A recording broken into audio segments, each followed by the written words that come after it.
بسم اللہ الرحمن الرحیم۔ آج کا سبق کنویں کے باقی مسائل۔ سوال نمبر 1، اگر کنویں میں کبوتر یا چڑیا کی بیٹ گر جائے تو اس کا کیا حکم ہے؟ جواب نمبر 1، کبوتر اور چڑیا کی بیٹ یا اونٹ بکری بھیڑ کی 2-4 مینگنیوں سے کنواں ناپاک نہیں ہوتا۔ سوال نمبر 2، اگر کنویں میں کافر ڈول نکالنے کے لیے اترا اور پانی میں غوطہ لگایا تو کنویں کا کیا حکم ہے؟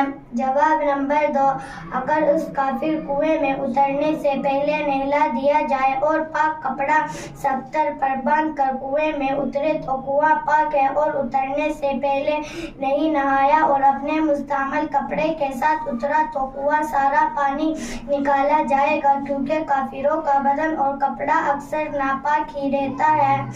سوال نمبر 3، اگر کنویں پر کوئی خاص ڈول پڑا نہ رہتا ہو بلکہ لوگ چھوٹے بڑے مختلف ڈولوں سے پانی بھرتے ہو تو اس کنویں کو پاک کرنے کے لیے کس ڈول سے پانی نکالا جائے؟ جواب نمبر 3، جبکہ کنویں پر کوئی خاص ڈول نہ ہو یا کنویں کا خاص ڈول بہت بڑا یا بہت چھوٹا ہو تو ان صورتوں میں درمیانی ڈول کا اعتبار ہے۔